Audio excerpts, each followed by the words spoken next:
Well, few topics are more vexing, complicated, or emotional in the food space than GMO. You've heard that referred to, GMO, genetically modified organisms. You've heard that referred to a couple times, several times this morning. In talking about innovation to feed the planet, we felt we not only should not avoid this topic, but that we should embrace it and take it on head on. Some see promise, some see peril. For sure, it presents us with a moral dilemma. So we decided to set up a GMO debate. Moderating the debate is someone eminently qualified to organize the discussion and to focus on facts. And that's what this is all about, and what I'm going to ask you to do, just to focus on facts and to listen. Respectfully, please. Corby Kummer is a senior editor, food writer, and generally an important person at The Atlantic. He has been called the dean among food writers in America. He's a winner of the James Beard Journalism Awards. Julia Child, no less, said he really does his homework. Got that, folks? His books include The Joy of Coffee and The Pleasures of Slow Food, and he's here to moderate our GMO debate. Ladies and gentlemen, Corby Kummer and the panel. Please, go ahead. Okay. So we have far more distinguished people than I. Good morning, everyone. And we're all very excited to be here. We have Amy Harmon, multiple Pulitzer Prize winner from the New York Times. We have Margaret Mellon from the Union of Concerned Scientists. We have Phil Miller in charge of regulatory affairs for Monsanto, and Greg Jaffe in charge of biotech at Center for Science and the Public Interest. And I'm really excited to be here today to talk on a topic that no one really knows what they feel about, right? None of you has an opinion on GMOs. It's one of those, everyone's so wishy-washy, so we're going to help you make up your mind today. What we really hope you'll do is keep an open mind. No matter what you've come in thinking, I have no idea if you'll change your mind. None of us has any ideas, but I hope we're going to be getting some new information that can help us understand the nuance and take a more informed position, because that's what feeding the planet can do, and that's what we're all gathered here to do. And no one better to lead with than Amy Harmon, a longtime science reporter and Pulitzer Prize winner. Everybody always gets that in once it's forever attached to the name once it starts. Whose pieces in the New York Times this year you have all read. In July, A Race to Save the Orange by Altering Its DNA, and then Golden Rice, A Lifesaver. They were very eye-opening, even for those of us who've been following these topics for a long time, because through the use of narrative, Amy made riveting a bunch of moral dilemmas and made us all, I think differently about GMOs in the food supply and what it means for both the people who grow them as well as the people who eat them. Amy, I was going to ask you what led you to this and how you changed your mind or opened your mind while you were researching. So, well, it's my job at the Times is to sort of illuminate the intersection of science and society. So genetically modified crops is like the perfect, I mean, it falls squarely in that intersection. It's a science that sounds a little bit scary, that the risks and benefits are not fully understood, and it affects our everyday lives. So it's sort of like a prime topic for me. But I started poking around about it, and it's also my job at the Times to write something new. And so this debate over GMOs has been going on for 20 years. So like a year ago when I started thinking about it, I thought, like, is there anything new to say here? And GMOs had sort of clearly become linked in the public mind to industrial agriculture, big agriculture. People did not like GMOs because they associated them with chemicals, they associated them with Monsanto, no offense, they don't like Monsanto. Well, that's the beginning of many Monsanto, no offense. So I might not have written about, the other part of my job is to tell a story. So I might not have written about GMOs had I not stumbled across the story of the orange, the plight of the orange. But I did, and I thought it was really, I hoped that it would shed sort of a new light on the subject of GMOs in general. And that is because, well, so how many people drink orange juice? Do people here drink orange juice? I actually prefer grapefruit juice, but grapefruit juice is also threatened. So I learned about this disease that was threatening the orange industry in Florida, the crop in Florida that basically provides most of the orange juice that Americans drink. We drink 1 billion gallons of orange juice a year, and it's really in jeopardy because there is a bacterial disease that originally came from China and is spread by an insect called the Asian citrus psyllid, and it is wiping out the crop in Florida. It's called citrus greening. And they've tried everything to cure this disease. They are spraying lots of pesticides to try to stop the insects that spread the disease from tree to tree. They tried biological controls, and they've looked for naturally a mutant tree that would resist the bacteria, but they can't find one.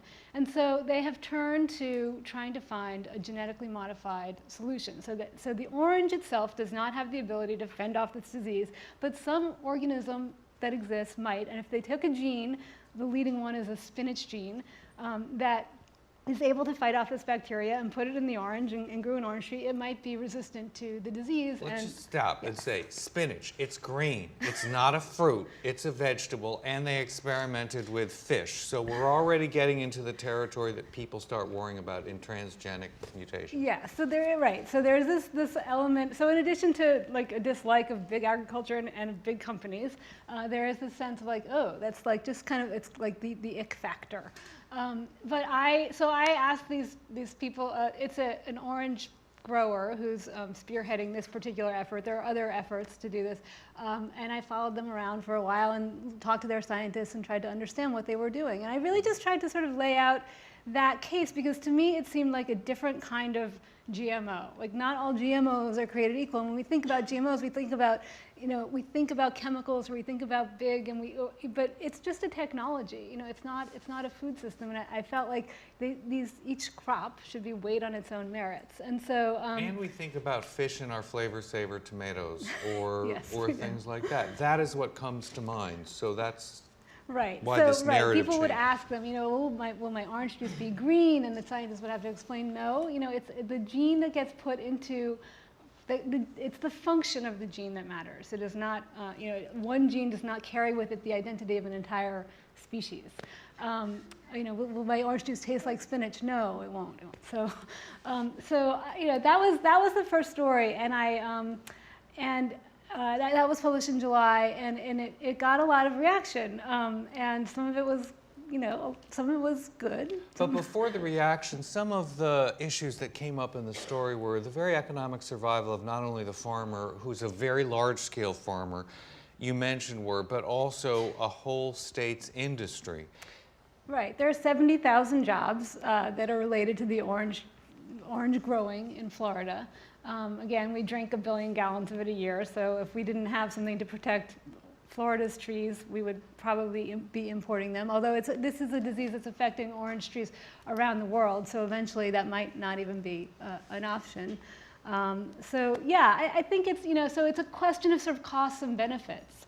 What are the risks and what are the benefits? So that story was published, and it had there's a whole flurry of reaction, and I was kind of dealing with all the reaction over my summer vacation in July. And I thought that was kind of over, and then I came back and I wrote about another one because there was a little news thing that I learned about actually on Twitter that where golden rice, which is another genetically modified crop that's been in development for a really long time. How many of you have heard of golden rice or followed it? It is very widely known and followed. Yeah, okay. So I learned about it in the course of reporting on this orange story, but I didn't have room for it in the orange story. So I was interested to write about that too. And what had happened in early August, some protesters in the Philippines where the rice is in field trials, and they hope to introduce it sometime soon. Was ripped out. So protesters ripped down a fence and ripped up the rice plants that were growing in this field, where they were being tested for the effects on the environment. And I just sort of use that as a peg, a news peg, to write about this issue of golden rice, because you could sort of say, well, okay, maybe I don't care about orange juice. Like maybe I think orange juice actually is unhealthy, and I prefer. Or Florida's too centralized in agricultural Yes. industry. It would be better if it returned to smallholders. Right. So you could do without orange juice, but what golden rice is aimed at is saving people's lives. And about 500,000 children go blind because of vitamin A deficiency in developing countries, and vitamin A deficiency weakens the immune system. So many more millions die because of a weakened immune system, of other diseases that they wouldn't otherwise die of because they lack vitamin A. And what golden rice does is it uses a gene from corn and a gene from a bacteria, and it creates beta carotene in rice. Rice is eaten by many people in the developing world only eat rice, and so it's a way of getting beta carotene to these people who eat rice. And so the protesters in the Philippines had a lot of the same concerns as activists here who oppose GMOs in general for reasons that we'll discuss. But they were worried about health concerns, they were worried about the environment, and they were particularly worried that it was going to be sort of a controlling, like this is just about big companies trying to come in and control our agriculture. And what was interesting to me in this episode was that scientists around the world signed a petition. Like scientists began really speaking out about it. And I think that for a long time the debate has been about sort of just biotech people versus activists who are opposing. But I think that there's sort of like mainstream scientists who might not even be they're not genetic engineers necessarily, but they're concerned that there is a lack of understanding of the sort of the facts of are these things what is the real health effect of GMOs, what is the real environmental effect of GMOs, and so there was this petition that went around trying to sort of saying golden rice does not raise these concerns, and we're so to me those two crops were just interesting because they seem counterintuitive, they seem different than the typical GMO thing that you think about when you think about GMOs. So, also, golden rice it does two things. It galvanizes the scientific community when they see the kind of destruction of one of the very few field trials that's already passed a lot of hurdles. The Philippines only allowed 4, I think, and that's it in the whole world. So if you're looking for long-term environmental impact studies, which everyone always is, they need them, what happens if there's already so much protest that activists come in and just destroy it? But also the idea that this is something that actually could benefit the public health. It seemed a very clarifying moment for these worldwide scientists, and I know that Margaret Mellon will have something to say about this.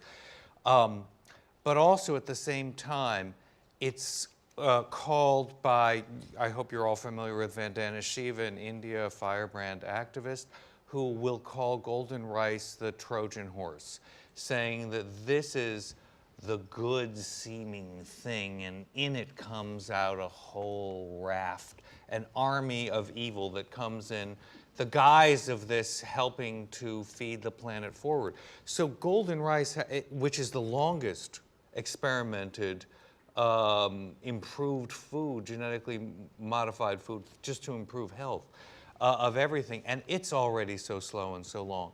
And thank you very much. And I'm going to go over to Greg because you don't have to lead straight with golden rice. But Center for Science and the Public Interest has taken some rather brave stands because I think it's the nutritional watchdog in Washington. I hope you're all familiar with it. I won't ask for a show of hands because it should be universal.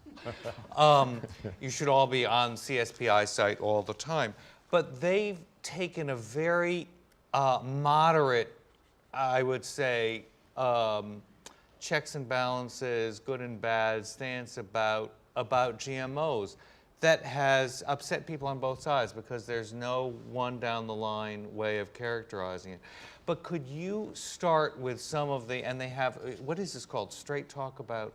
Straight Talk about GMOs. Straight Talk about GMOs, which is right there downloadable on the site and is, I think, a terrific introduction to the damage it can do, the environmental and health concerns, and also the benefits. So could you summarize some of the herbicide and insecticide concerns that everyone has about tolerance?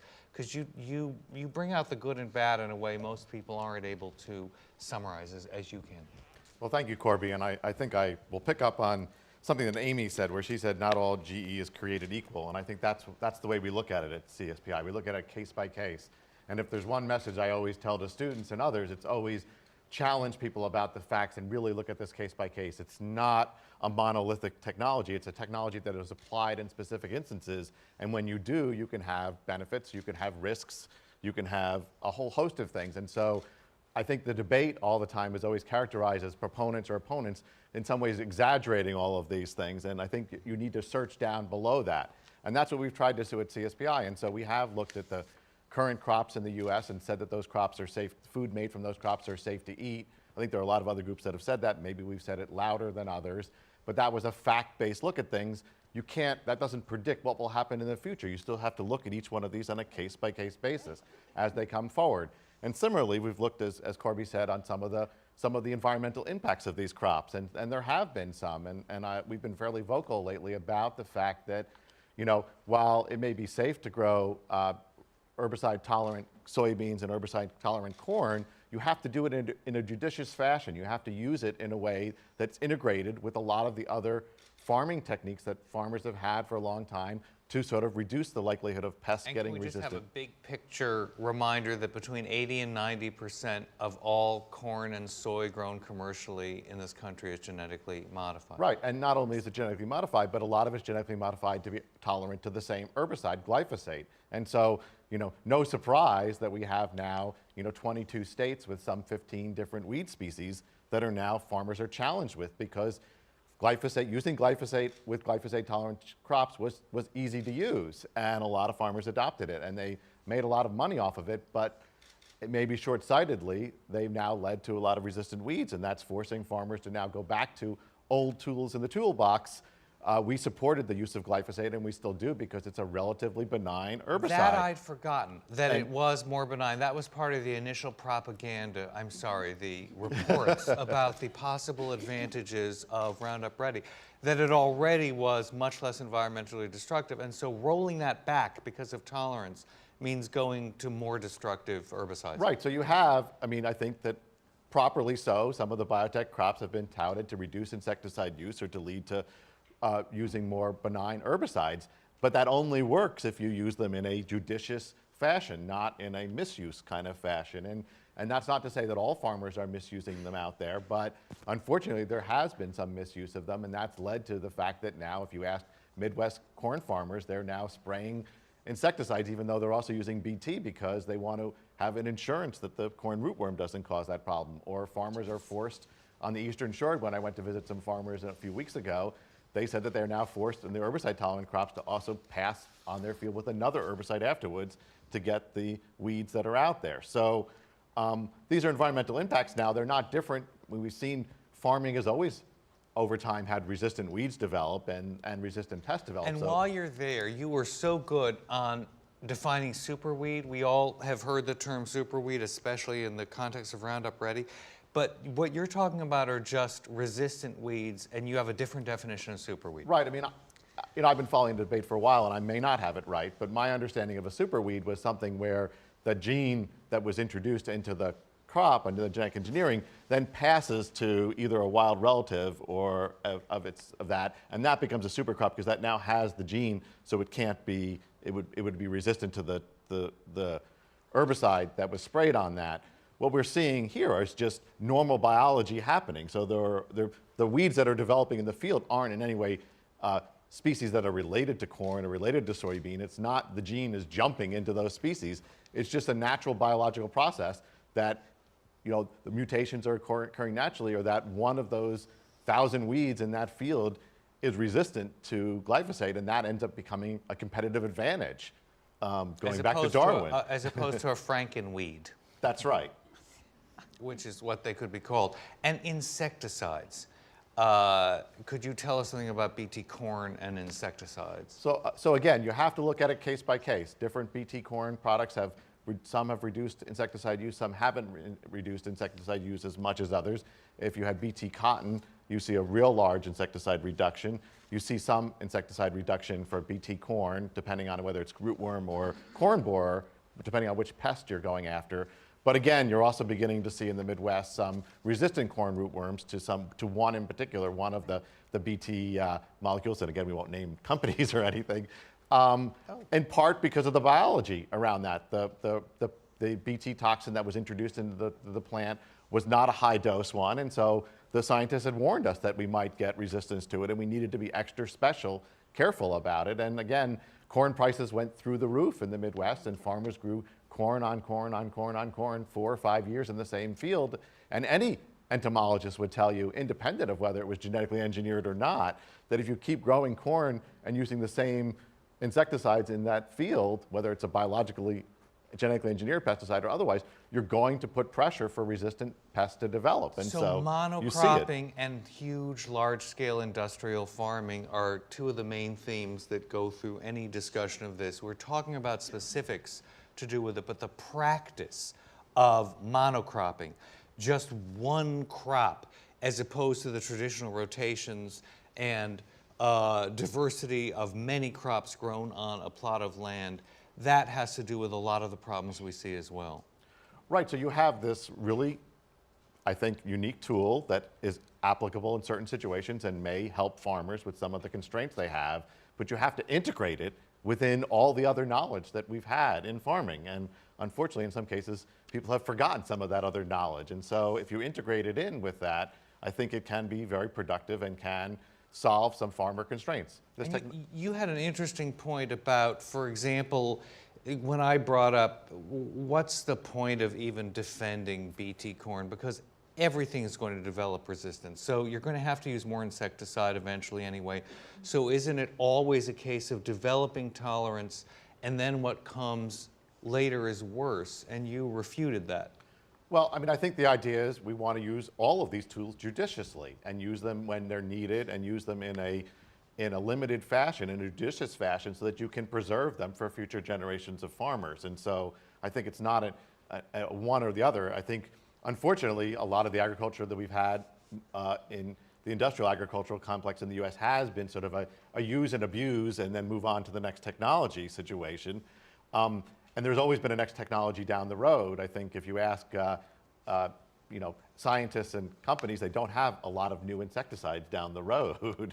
And so instead, we're now in a situation where we want to judiciously use these and preserve them. And biotech in some ways may help that and may give a slightly better environmental profile to agriculture, which has a lot of detrimental impacts on the environment by using them, but you have to then use them in an integrated fashion. Yeah, I think what you said was, you have 5 or 6 years reprieve of using dangerous insecticides that harm the workers and the fields and the environment, and at least you're getting 5 years of reduced insecticide load.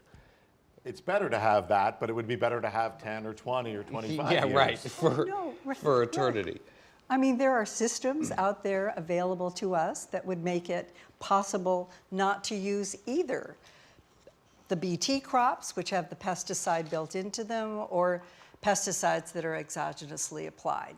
And at least from my point of view, a lot of this debate, which I agree with almost everything that's been said, is embedded in a debate about the vision of agriculture going forward and what steps we should take today with the tools that we have in our toolbox to get us to an agriculture that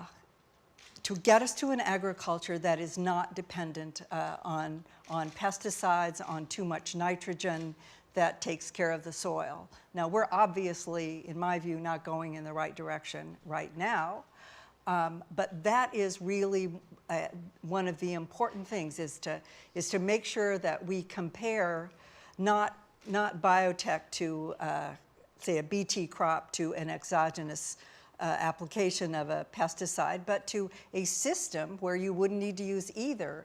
And that system has been available to all of us for, ever since I started working on this debate, which is, in the early 80s. So I was there when all the original promises were made.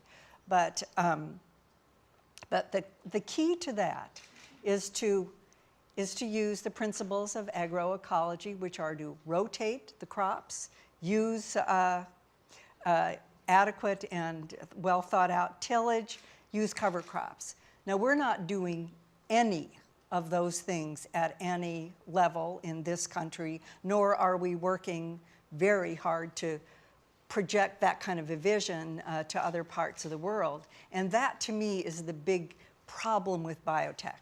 It's not that it makes food unsafe. I think the products, right now on the market are safe, although that says nothing about the citrus greening products, but for the time being. But the big problem is that it's taking up too much space in the room, is that this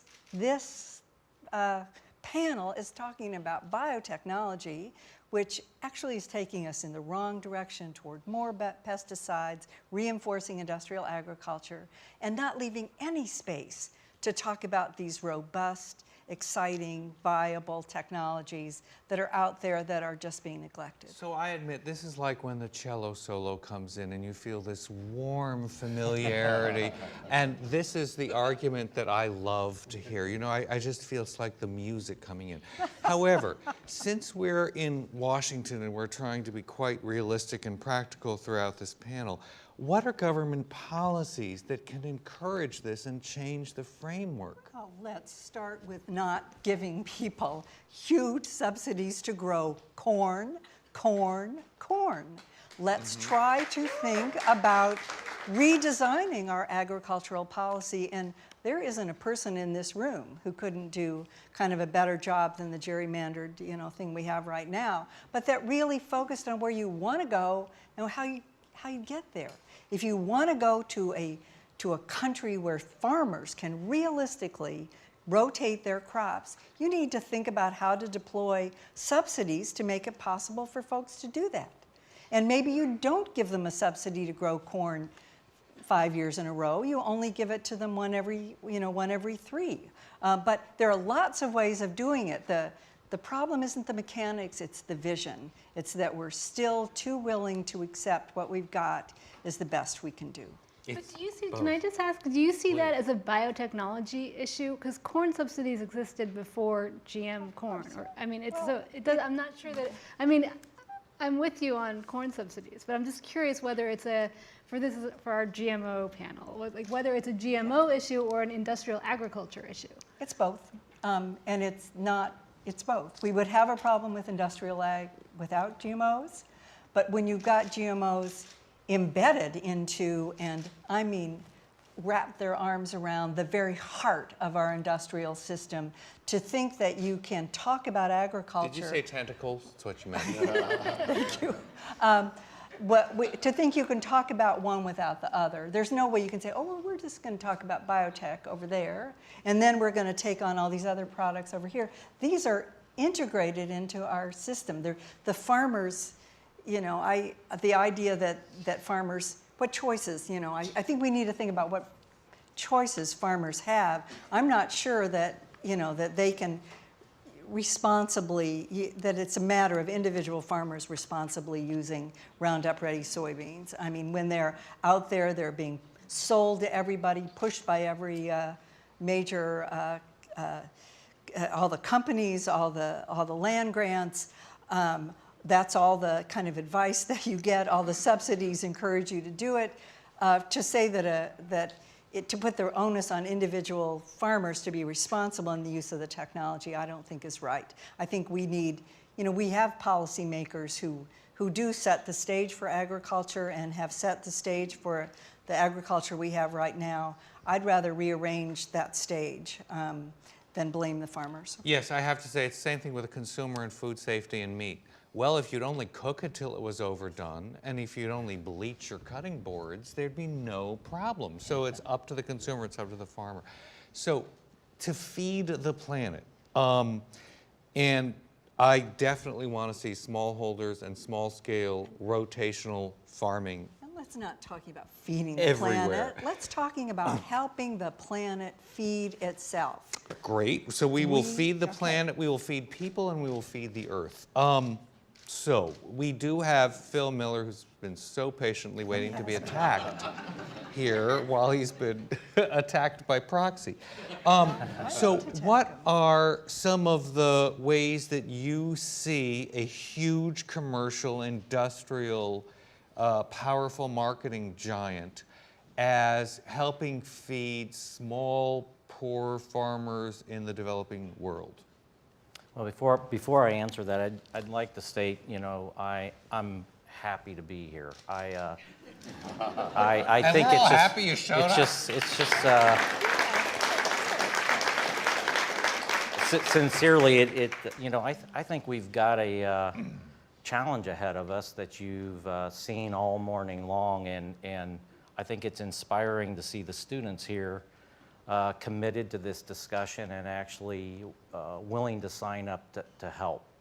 And a little bit of career advice, stay in this field, help us figure this out. I can't imagine a career that could be more rewarding, and it's how I view the job that I do today, of being able to step back at the end of the career and somebody say, what did you do with your life? And to say, I spent time trying to figure out how to feed the world. And I played a role in that, and I contributed. So I applaud the fact that you're here, and that we're, and then the organizers, that we can have this conversation. So, you know, here's the way I see the world. You saw it this morning. We've been able to create sufficiency for many, many parts of our population, but not all. It's going to get hotter. It's going to get drier, and agricultural systems are going to shift. And I think what we have to be prepared to do is to look at it in a very science-based, pragmatic, and open dialogue as we go forward to say, what are the innovations we need? What are the technologies that we need? Whether it be breeding, GMOs, or biotech like we're discussing here. And something else I'll throw out, if you're in the information technology world, how we use information is going to transform and be necessary to continue to transform agriculture. I've spent a lot of time having these conversations around GMOs, but I spend a lot of time with growers every day. And so I do think that this is a place that we need to have these conversations, and I appreciate the opportunity. So, you know, I think the solutions, to your point, aren't always going to come from the private sector. I think I'm very proud to work for Monsanto, where we've been given the opportunity to create incremental values for growers, and the fact that growers see value in that, they adopt it. And then that allows us an opportunity as well to either donate or bring to farmers, whether they're large industrial farmers or small-scale farmers, some of these technologies that have the ability to improve their lives regardless of where they're at. Like what? Like what have you donated? What kinds of seeds? And then, of course, the big question, when do licensing fees kick in after the initial donations? Yeah, so good question. I get that a lot. You know, here's a great example of some of the things that we did. We've been working on a technology well over 15 years to deal with the fact that the planet's going to be drier, water's going to become limited, and it's called the drought guard technology. As we were developing this, we created a partnership with the Bill and Linda Gates Foundation in Sub-Saharan Africa to not only donate that technology for development in Africa, but also to help them develop and use some of the modern breeding tools to develop new corn hybrids that would increase productivity. So if you've ever had the opportunity to visit some of these farms, what you'd see is they lose a lot of their crop to pests, drought, and they're actually using corn hybrids or plants that actually we were using in the US at the turn of the century. All we're doing is stepping them up and giving the advantage that we have in the other developed parts of the world. Which century? 113 years ago? 1900s, early 1900s, before hybrids were produced. So, you know, I think, so what I see is if those farmers can actually use that technology, become self-sufficient, expand their operations, I do think that there will be a time where I would love to see them to get to the point where they are a farmer, much like the U.S., that has the ability to purchase tools and technologies. But will it also be the necessity to purchase tools and technologies? Once they get accustomed to, for example, a drought-resistant corn that is making their lives easier and increasing their crop yields, is this all when the Gates Foundation funding runs out and you've already done this, they have to start paying? You know, I think India is a great example from my experience. And I think it was mentioned by several of the panel members of how BT cotton transformed cotton production in India.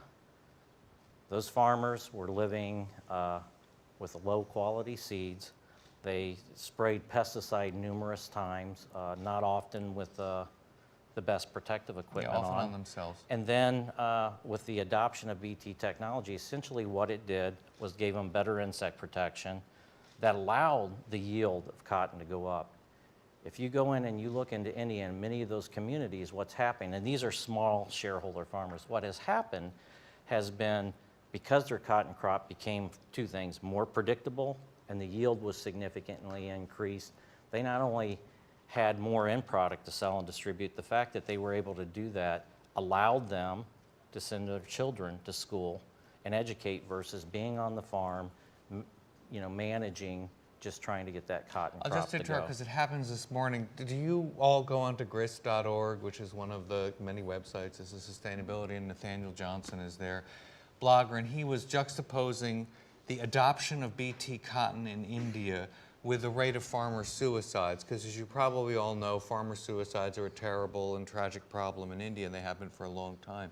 And they stayed absolutely stable as BT cotton went way up. So this, the two, it's nice to draw a correlation, but in fact it doesn't work in this particular case.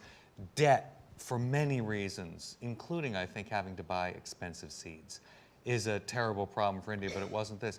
But what about food crops and in India? And I'm going to ask Amy, do you remember when you were doing the reporting for golden rice, one of the reasons that scientists feel good about signing on in the hundreds to the petition saying, let this research go on, is that there was a promise that the technology was going to be transferred free of charge and it wasn't going to be patented. But how is that going to work out in practice? You know, are they actually going to be able to get free seeds, or how is it going to work? Do you know?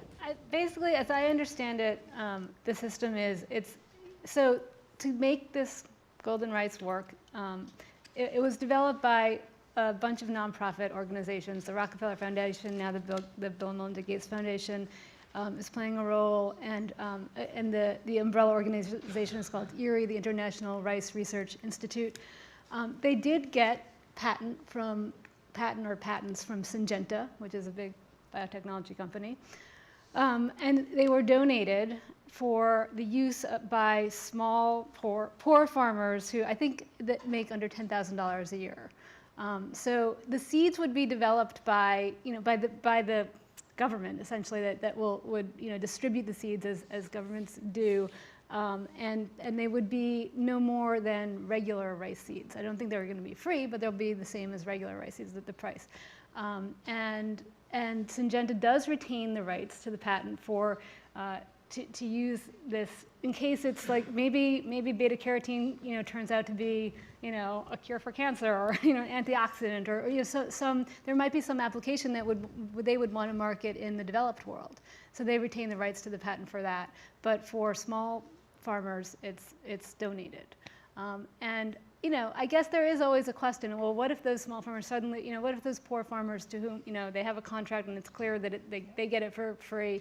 What if they suddenly start their standard of living rises and they suddenly start making lots of money, or they start, maybe they start exporting their golden rice to first world, developed world markets and making lots of money on it. Which I think is the scenario Phil was implying, that if you increase their prosperity, well, they can jolly well start paying for the seed. I mean, I think that does happen. That's the scenario that I understand it for golden rice.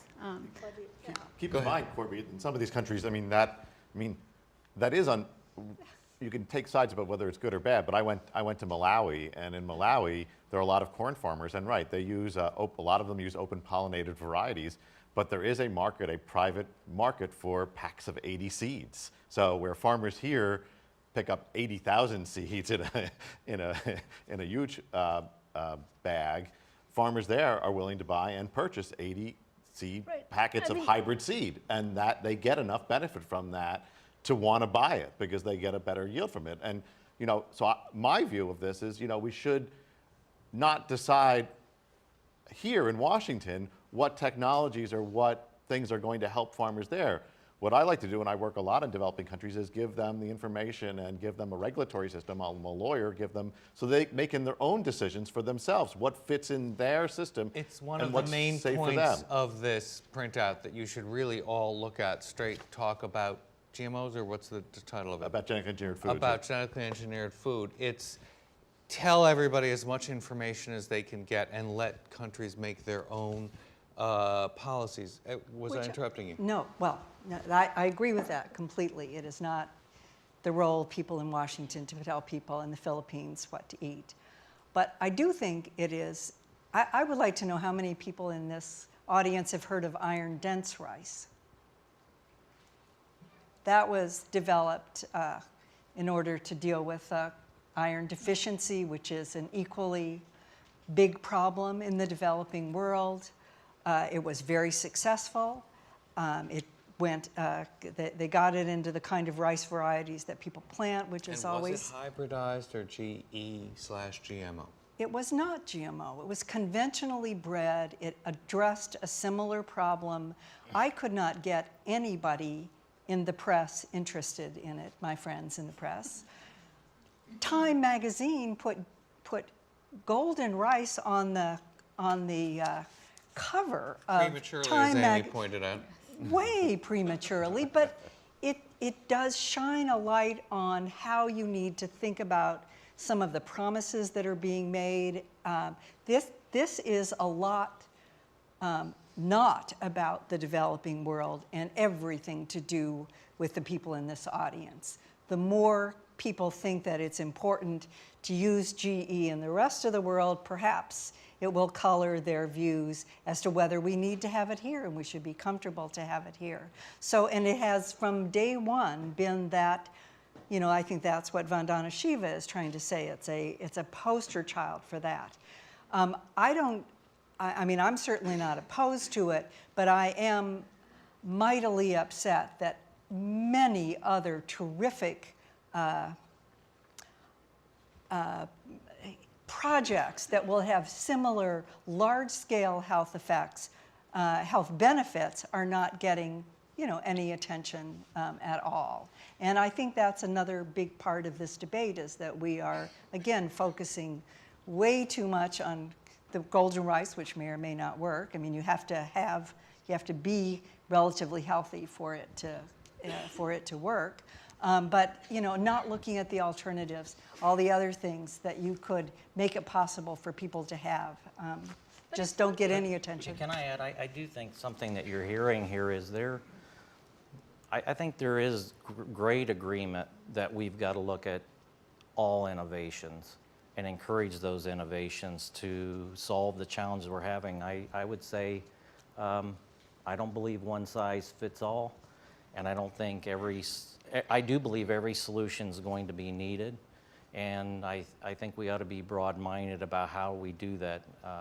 Coming from Monsanto, I can tell you I do not believe that biotech's going to solve every issue. What I do believe is it is one of the tools that we should allow to occur. It should be considered case by case, very much has been spoken to.